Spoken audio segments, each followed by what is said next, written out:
Hello to regular visitors to this channel. Hello to people just dropping by. Hello to new subscribers and longtime subscribers. Pat Storyteller here.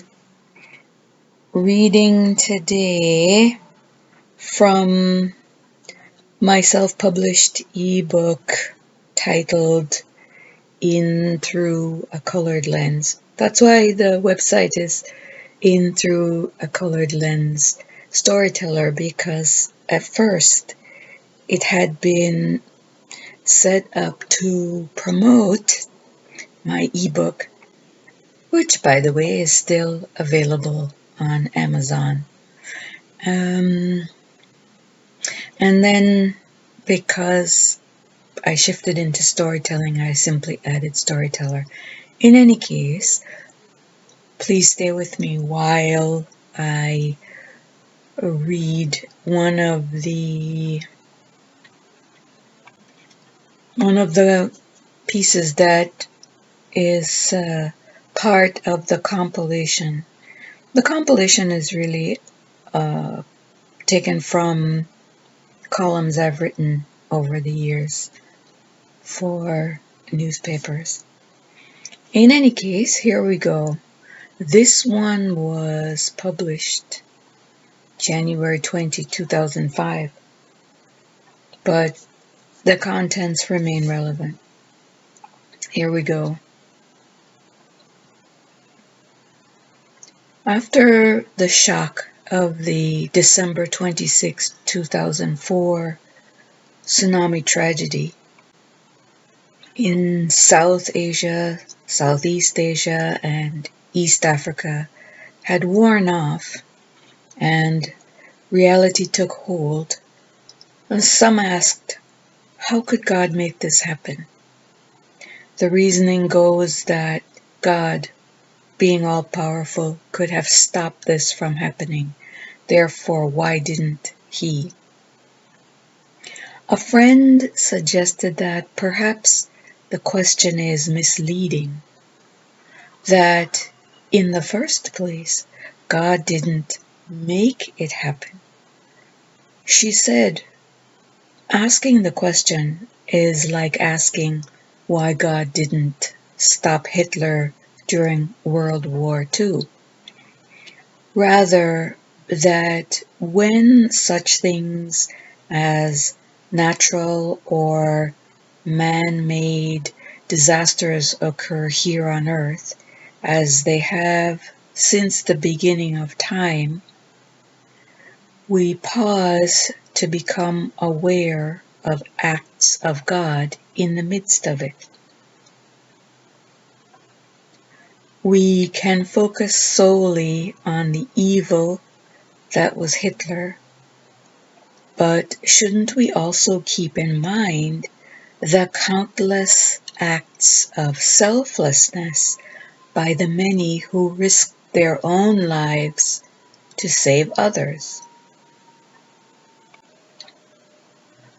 So, too, with the tragic loss of human life that came with that 2004 earthquake and resulting tsunamis, came an outpouring of human kindness and compassion in response. Some, looking for evidence of God, will see it there.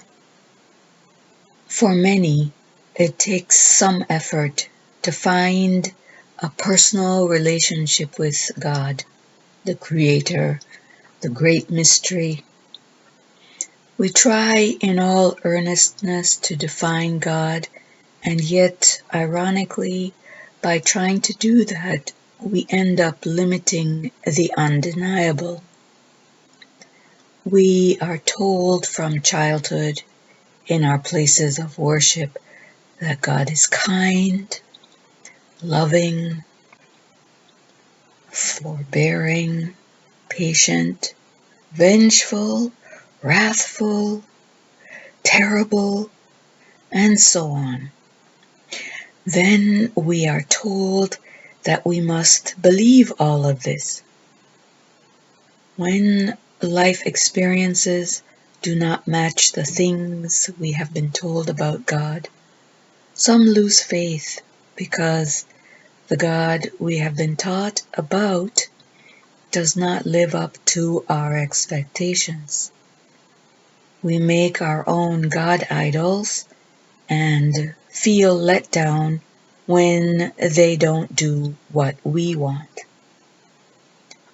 Yet, somewhere in the Bible, it suggests we seek the face of God. It doesn't say find it. It is in the seeking that we find a personal relationship with the great mystery. The older I become, the more perplexing I find the consequences of human behavior. The small things we do individually, yet in our millions, lead collectively to amazing and sometimes disturbing results. This is a world in which we experience the flip side of everything, the better to appreciate them. That's life. There is no day without night, and who can know joy unless they have truly felt sorrow,